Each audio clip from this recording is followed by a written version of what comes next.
Now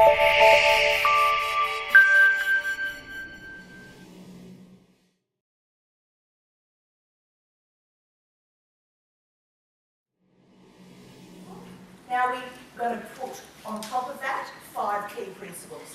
And what I want you to do is every time you see one of the 5 principles is write it down and give yourself a rating out of 10 for where you are with that particular characteristic. And then write another number as to where you'd like that number to be in 12 months from now. And if I don't happen to mention an idea of how to improve that, feel free to come talk to me or email me or whatever and ask me for some ideas on how to improve from the number you are currently to the potential number you'd like to be. Alright, so the first sexy essential, this is to make staff and owners really, really sexy, is personal power. Why do you think that would be sexy? When someone's confident that they've got that X factor. Yeah, they ooze that, and so people then gravitate towards people and see people around. It's pretty sexy, isn't it? it? Yes, personal power is incredibly attractive, incredibly attractive.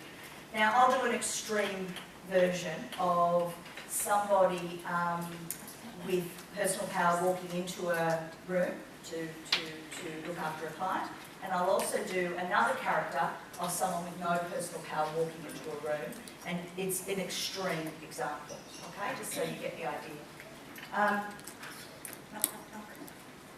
Okay, everything ready to go? Fantastic, let's go. All right, so just own the room, own the space, own the door, own the customer. You know, you own the space. Compared to this.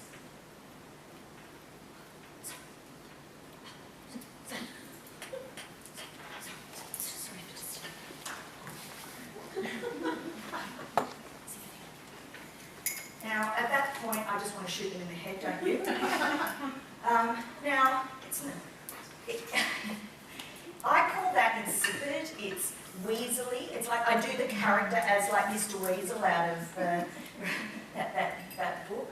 And notice how did you notice my voice got shallow and breathy? So I have to drop my body and make myself smaller because I deserve to be down there, don't I? Because if you've got no personal power, there's no way you could walk around just owning your own little area. So watch for just the body posture. That'll give you an indication. Then watch the breath. People with low personal power don't believe they deserve to suck up any air in the room. So when I walked in the first time, I would have taken a big breath to go in. Hello, nice to meet you. Are you comfortable? Everything okay? Shall we get started now? Versus they can't even breathe, so they can't even speak, which means they can't even communicate, which means it's kind of all over. And now it's become ew, these people are actually going to touch me. How gross.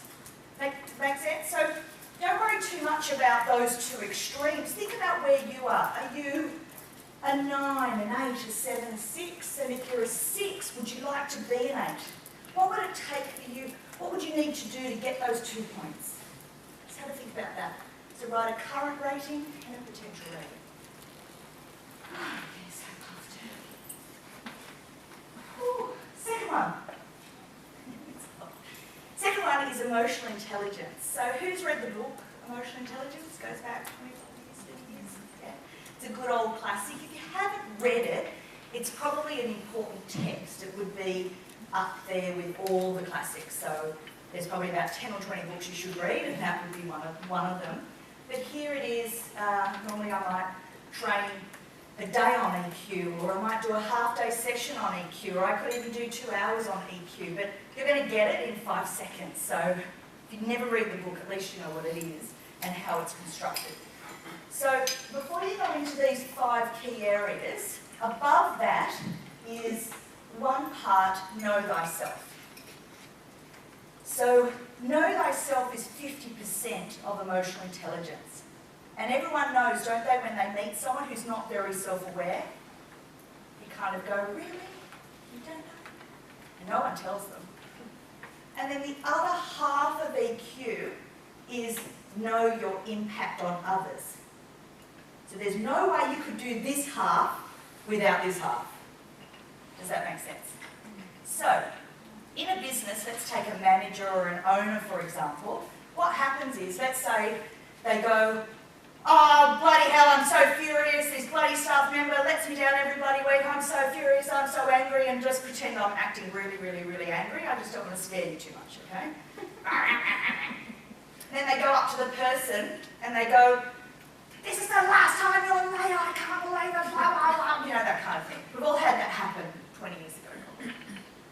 So what's going on there, just as an example, is they don't know why they've been triggered. What is it about themselves that that particular behaviour made them angry? Get curious about, oh, I'm furious, I'm angry, what's happened there? You go inside and you work out why you got angry, what's happened, what's the trigger for you, da-da-da-da-da, get some self-awareness. Then you come over here and you say to the person, just to let you know, yesterday I was absolutely furious.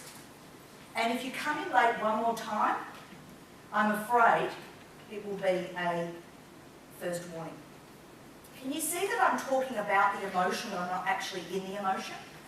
That's EQ. The first example where they go, rah, and bitch to their friends and their husbands, and then come over here and blast the staff member, it's low EQ, because guess what they do to the next day? They say, I'm sorry. Whereas in my view, what I try to teach leaders and managers and anyone is that we have to own our own emotions, and no one is paid enough to put up with our moods. No one. I don't care if you're on $250,000 a year, you're still not paid enough to put up with people's things. Yeah? EQ helps that, because it makes you have a look at yourself and see, okay, so what is going on for me? So that's EQ in a real nutshell. Now let's just drill a little bit underneath that. And I want you to give yourself points out of 10 for each one. First one, self-awareness. We've kind of talked about it a bit. How self-aware are you? And you'll know because you would have worked on yourself for the last 20 years. I remember at 25, I had a spiritual awakening, and I've just never been the same since. And I've been on a journey of discovery. And I tell you what, when you stand up here for a living, what happens is, if you're not self-aware, all your shit is magnified by 10. So if I haven't done the work and I've got insecurities or something going on inside of me, you'll feel it. You won't know maybe what it is exactly, you'll just feel something's not quite congruent. Does that make sense? Yeah? Great. So have a think about your self-awareness. How much work have you done on it? Da-da-da-da-da. You're either into it or you're not. And if you're sitting there going, what is self-awareness? What the frig is she talking about? Then don't even worry about doing the rest of the exercises. But it's not likely that you guys will be like that. Anyway, self-regulation. Okay, so self-regulation is, give yourself a rating out of 10 for how well you self-regulate. So just to show you how serious this is, Amy Winehouse died not because of the other 4 things, but because of self-regulation. Anyone that's a bit overweight or a lot overweight or drinks too much or smokes and does all those things that I do has a self-regulation issue. Does that make sense?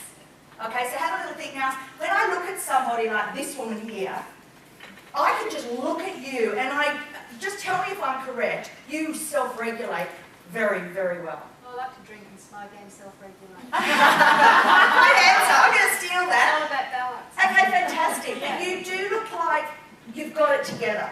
I don't know why, I just get a sense of that when she walks in, she owns the room. And do you drink and smoke? Oh, or you were joking? Occasionally. Occasionally. But not as much as me.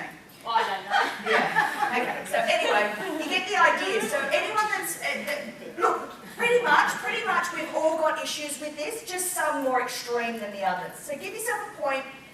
For me, I would give myself probably 5 years ago when I was size 24, I would have given myself a very low score of, say, 4. It's an ongoing journey for me just to get better and better and better at it. But that's with all of this stuff anyway.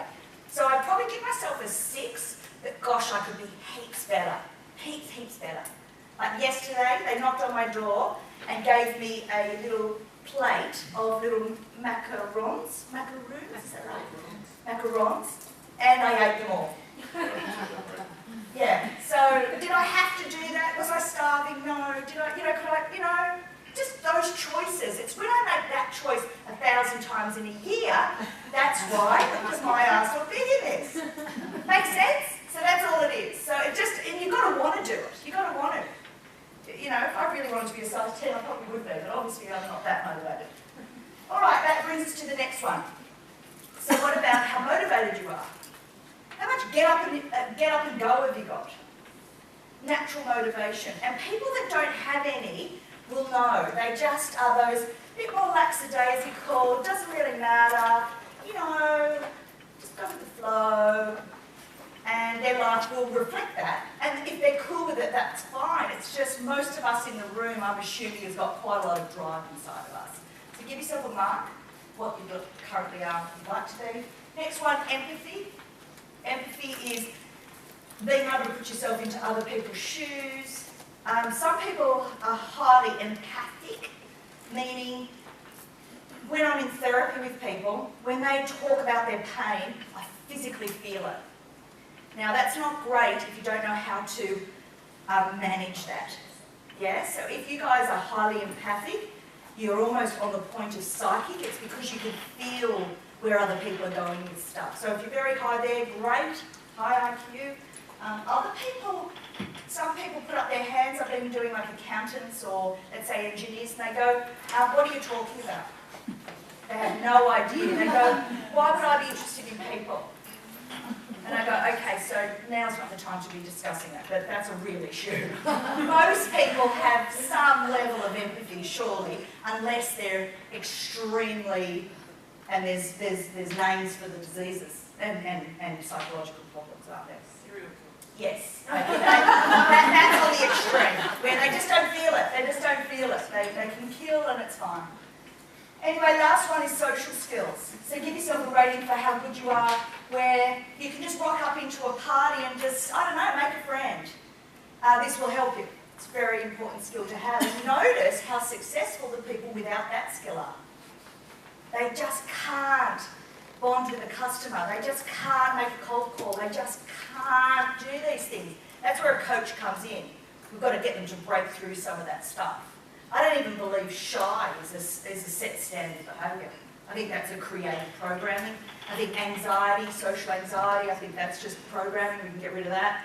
People who are just very introverted, I talk about shades of grey and that I was born an introvert, so that I'm sort of walking proof that you can go beyond that. La la la, okay?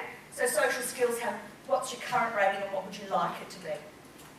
All right, so then you add it all up, have a little look, and look at your gaps. What points are you chasing? What's your little gap? And that's your EQ.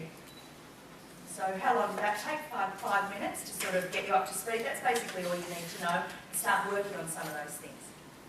That'll make you so much more sexier in business and in your personal life because EQ is where it's at. Did you know that there's 9 intelligences? I'm 44. When we were at school, all they measured was our IQ. And I was like a dumb shit, apparently. Yeah, because if IQ and me passing tests, is that the best way for me to learn? Probably not.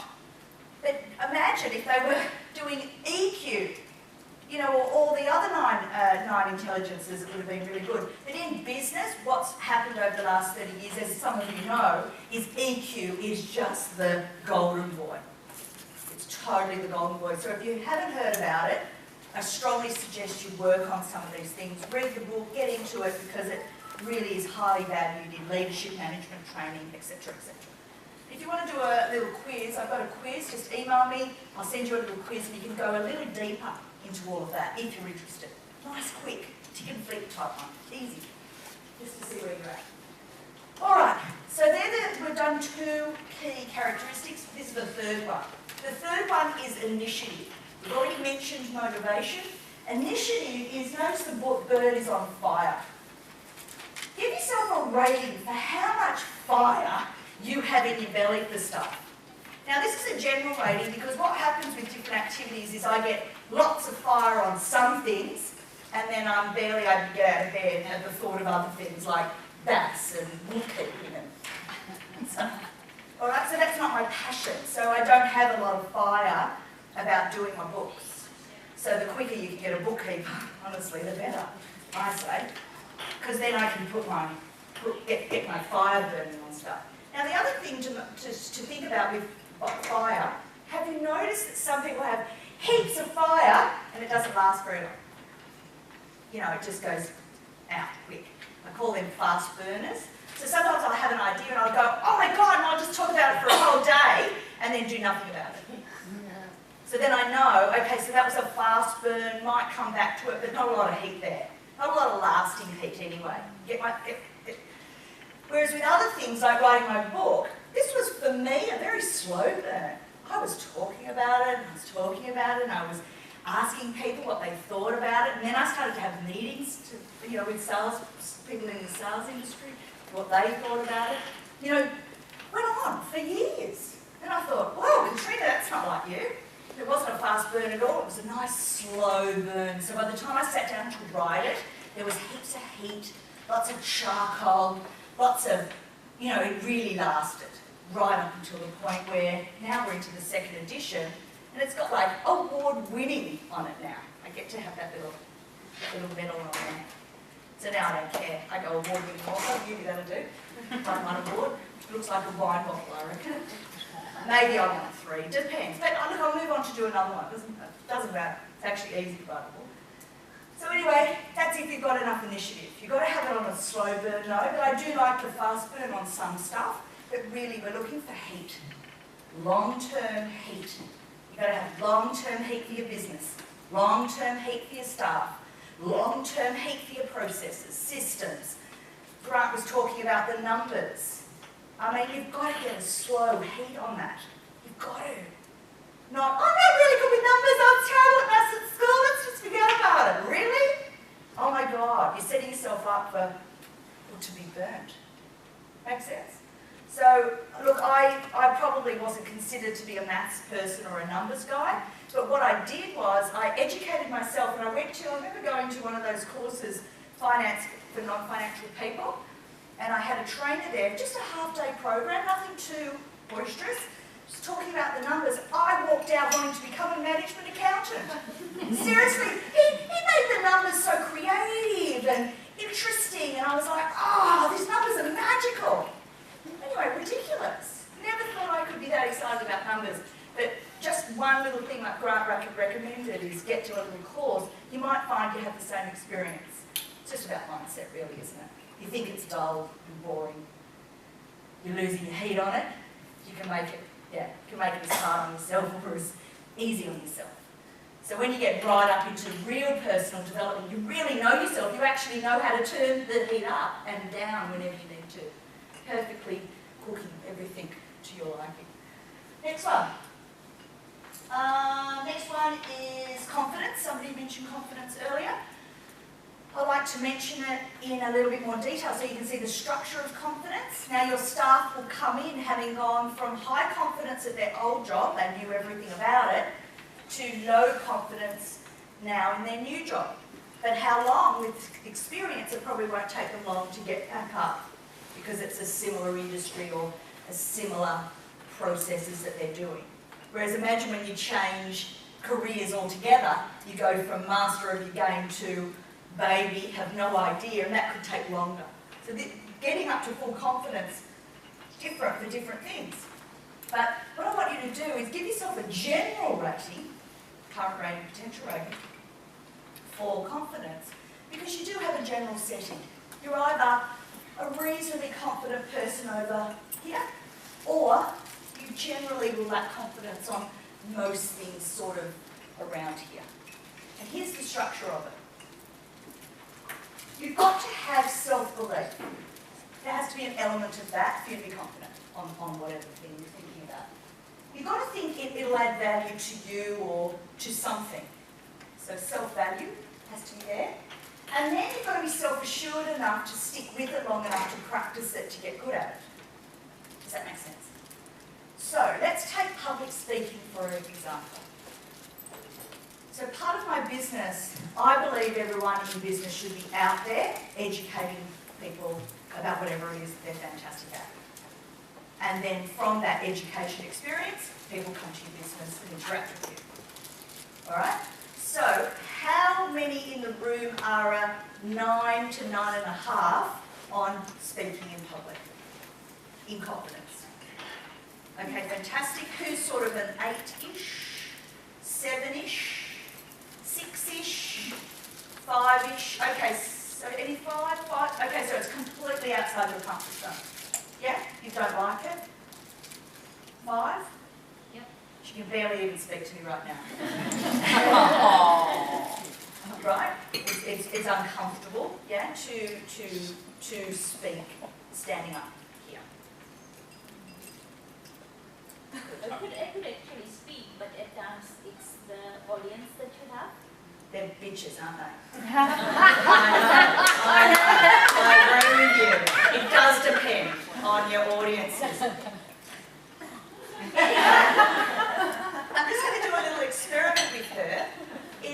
Do you believe, just to check in with you like your little heart or your little gut, do you believe that you actually could stand up here? Yes, I do. Did you hear the yes I could quite quickly and the commitment there? Could you hear the tone in that? That's very good. I'm listening as a coach now or as a therapist. Do you believe that if you were to speak on something, do you think that you would probably add value to people's lives? Like, you know, it's likely. Yes? Did you hear it's a little softer that time? Did you hear that? She does believe she would add value, but she's not completely convinced yet. So I would probably work a little in that area to convince her. Yeah? Do you think that if you did have to speak and you'd prepared and everything, do you think you'd sort of really prep and put the time in so that you were organised and you had it together?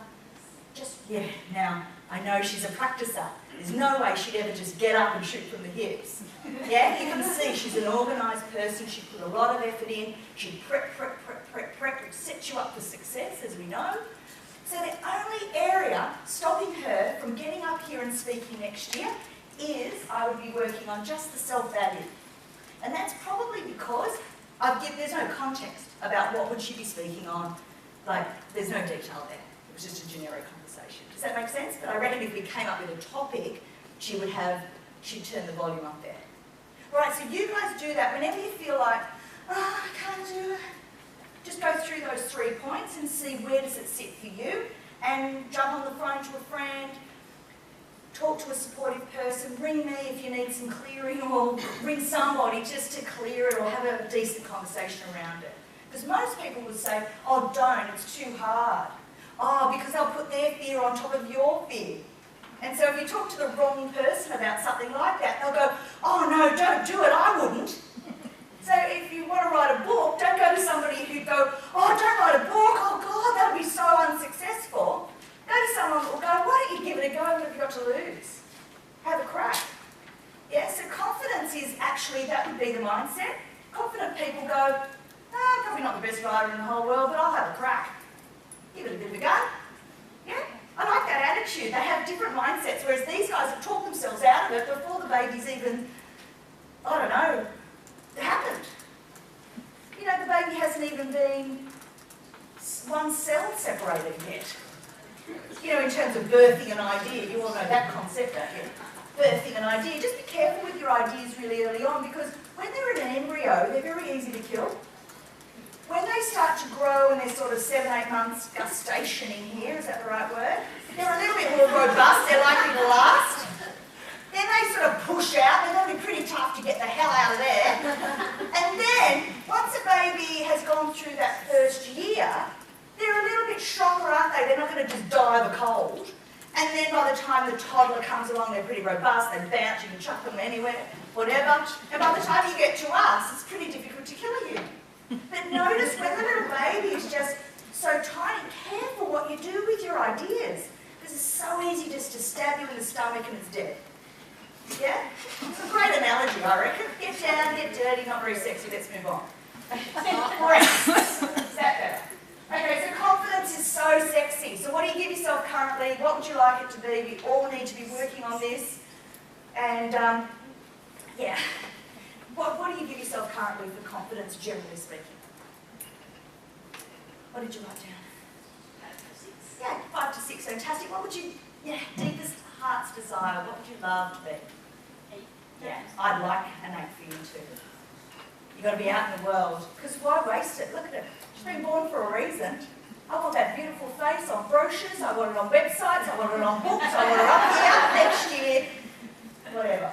Last one is being human. One of the sexiest things, and Virginia talked about it yesterday, being authentic and everything. This is all about, everything I say in the book and everything I'm saying today is all from a point of view of you being real. And when people are human, do you know what that means?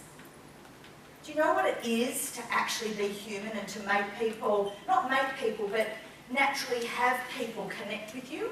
Do you know the one thing that has to happen? Any idea? Natural. Yes, definitely be natural. Vulnerability. So I'm going to write a book called Strategic Vulnerability. Nobody laughed? Okay, so that's a good sign. All right, so strategic vulnerability is where you don't go around saying, oh, I'm a dreadful speaker. Good luck when I get up there today. I hope you enjoy it. Oh, it's going to be terrible. Oh, dear. Oh. Right? See how I'm being so vulnerable? It's disgusting. So now she's like, oh, well, I don't even want to see her speak. Yeah? So it's not about going around telling everyone your faults and your weaknesses and you're terrible at this and da-da-da. That's not being vulnerable. Vulnerability is simply looking for opportunities in your business every day with your friends, family and colleagues to go, oh my gosh, I've made a mistake. And here's the difference. When a boss comes up and goes, this is no vulnerability.